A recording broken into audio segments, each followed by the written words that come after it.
Dobry wieczór. William here with something a little different this week, but with a decidedly Polish angle. On Saturday, the 2nd of March, I had the pleasure of attending a screening of the film Another Day of Life, based on the book by the famous Polish journalist and writer Ryszard Kapuśiński, as part of the Virgin Media Dublin International Film Festival. For those not familiar with the name, Kapuśiński is widely regarded as one of the 20th century's greatest writers. He was a foreign correspondent employed by the Polish press agency and covered 27 coups and revolutions throughout his career. It's for his literary works arising from his travels around the world that his fame is based. Ryszard Kapuśiński died in 2007. I had myself read one of Kapuśiński's most celebrated works, The Emperor, about the decline and fall of the Haile Selassie regime in Ethiopia, and Another Day of Life was also set in mid-1970s Africa, this time in Angola, as warring factions compete for power in the run-up to independence from Portugal on November 11, 1975, against the backdrop of the Cold War and Cuban and South African intervention. November 11th, of course, by coincidence, is celebrated as Poland's Independence Day too.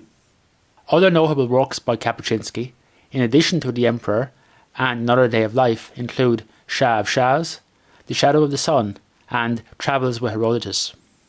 The film Another Day of Life was released in May 2018, with the book dating from 1976, with the name in Polish, Jeszcze Dzień Życia. Another Day of Life was screened in the Lighthouse Cinema in Smithfield, and the event was supported by the Polish Embassy in Dublin. The film was shown to a full house, and was hugely well received by the audience.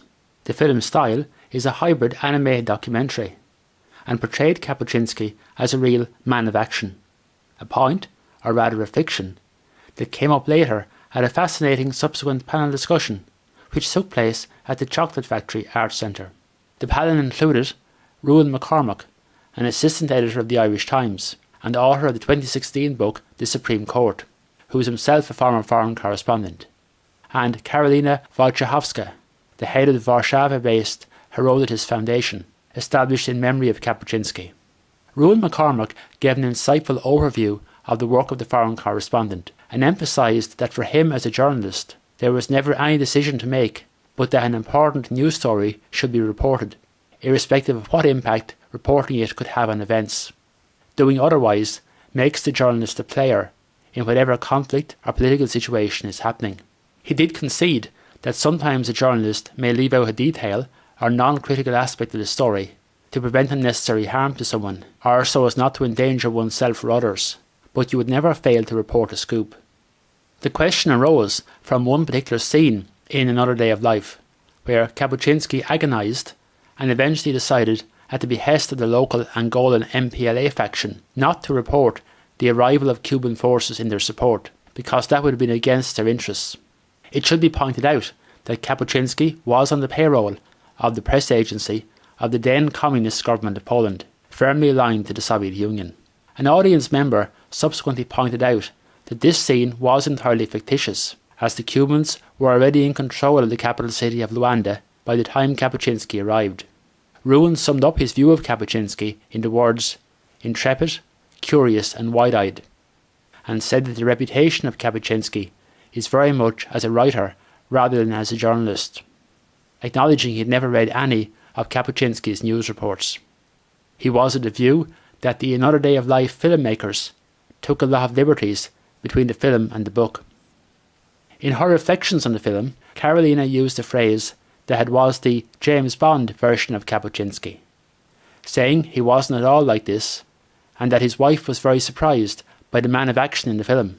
In reality, he was a very hard-working and sensible journalist, who didn't take the kind of crazy risks shown.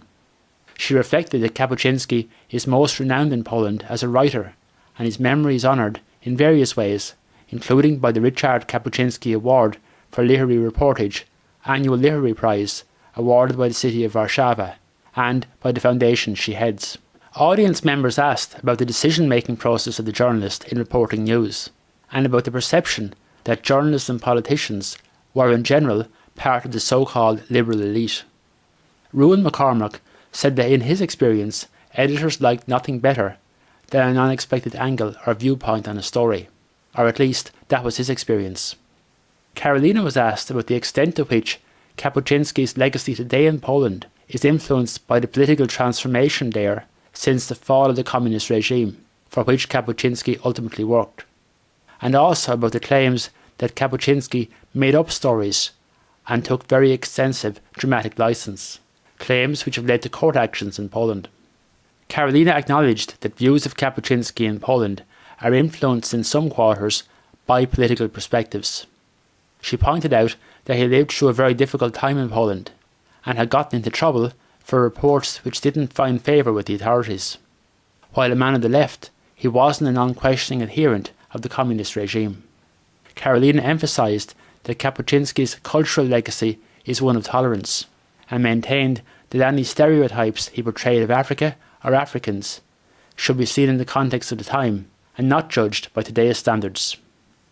She shared the interesting insight that Kapuśiński always wanted to be a painter, but wasn't good enough. Well, I guess he had more than enough talents in other areas to make up for that shortcoming. The consensus of the panel about the controversies surrounding Kapuśiński, as to the extent to which you can go to introduce fiction into reportage, was that in the case of Kapuśiński, his mission was to get the message across, and he used various literary devices to do just that. Karolina manages a wonderful collection of photos from Kapuśiński's extensive travels around the world, all the more exceptional in the era before the digital camera. She noted that he viewed his photography as very much a personal endeavour, and unlike today, he didn't mix the picture with the written word.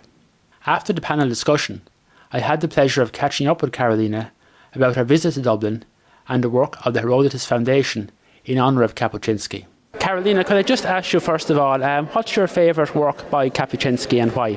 My favourite work of Kapuśiński is Travels with Herodotus, because he's more intellectual than a writer, than a journalist, and I like his point of view there stated. Yeah. Thank you. And would you like to tell our listeners briefly about the work of your foundation?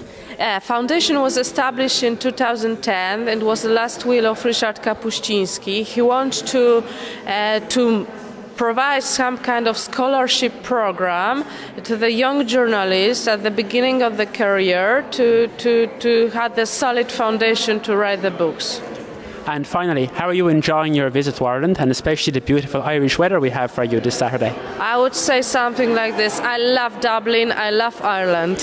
Thank you very much. Thank you very much. Such screenings, as part of the Virgin Media Dublin International Film Festival, provide a great vehicle to introduce Irish audiences to works of particular cultural merit.